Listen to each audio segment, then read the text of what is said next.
Bonjour à toutes et à tous, je me présente, je m'appelle Nicolas, donc je suis le créateur de YaoiCast. J'ai créé YaoiCast il y a maintenant plus de 10 ans. À la base, c'était un podcast qui, comme son nom l'indique, était dédié au yaoi.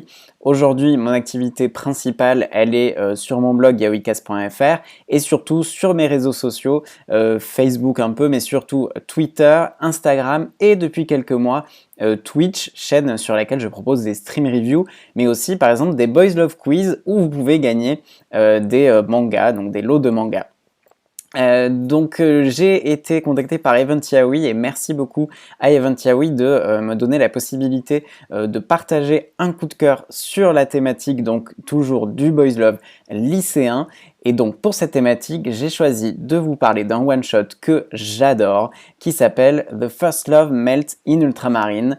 Donc c'est un manga, un one-shot de Ringo Yuki qui est paru il y a quelques années maintenant, hein, mais qui est vraiment formidable. Donc Ringo Yuki, c'est une mangaka qu'on connaît très bien en France, hein. On a pas mal de ses titres qui ont déjà été publiés. C'est toujours des mangas extrêmement beaux, poétiques, très justes au niveau des sentiments des personnages.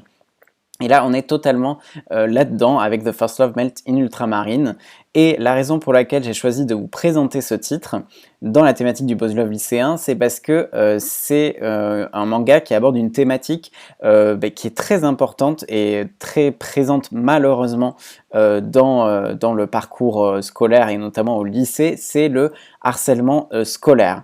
Donc, The First Love in Ultramarine, c'est l'histoire de Kengo, donc que vous voyez ici, qui est très beau, hein, on va pas se le gâcher, qui est le joueur phare de baseball, donc le sportif ultra populaire au lycée, qui s'est blessé à l'épaule et donc qui ne peut plus s'entraîner. Donc pendant les heures d'entraînement auxquelles il ne peut plus participer, eh bien il va faire la rencontre de l'autre personnage clé de ce manga. Il s'agit de Yoshioka, donc Yoshioka qui est très beau aussi, donc lui qui est beaucoup plus effacé, hein, c'est un peu l'antithèse de Kengo.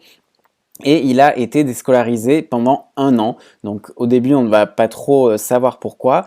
Mais donc justement, quand Kengo va partir à la rencontre de Yoshioka dans la salle de musique, parce que c'est souvent là que Yoshioka aime un petit peu s'isoler, même maintenant qu'il est de retour de sa déscolarisation, eh bien il va se rendre compte, Kengo, qu'en fait Yoshioka a été victime d'agressions homophobes, donc d'agressions à la fois verbales, mais aussi physiques et même sexuelles. Alors elles ne sont pas montrées directement, on les voit toujours en plan très large, très lointain, et surtout c'est pas du tout érotisé. Ça c'est vraiment important à retenir sur ce manga.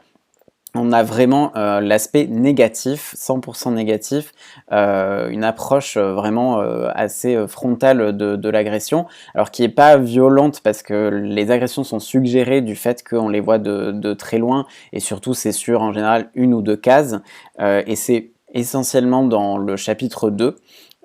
Donc du coup c'est pas tout le long du manga, hein. À partir du chapitre 2, on va au contraire être, comme vous vous en doutez, ça reste un boys love, donc Kengo et Yoshioka, au fil de leur discussion, vont se rapprocher. Yoshioka, donc lui, est homosexuel, donc il n'a pas fait son coming out au lycée, donc les agressions qu'il subit, ce sont des agressions homophobes, mais ce sont ses camarades qui supposent qu'il est homosexuel alors qu'il n'a pas fait son coming out.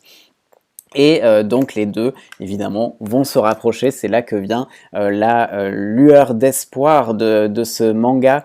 Et on voit, alors ça non plus c'est pas un spoil, hein, ça reste un boys love, donc on se doute de comment ça va se finir. Mais donc voilà, c'est très beau, et au fil de cette lecture, quand on a fini notre lecture de ce one shot, et ben on a le sourire aux lèvres parce que on est vraiment sur un récit qui au final est positif, même s'il partait d'une situation vraiment compliquée, mais qui est tout à fait réaliste. Donc les deux en fait vont s'apporter des choses, hein, l'un l'autre, parce que Kengo, ça va aussi lui faire réaliser des choses sur lui-même. Donc c'est beau, c'est positif au final. Et donc je vous le recommande à 100%, The First Love Melt in Ultramarine One Shot de Lingoyoki, disponible aux éditions Taifu Comics.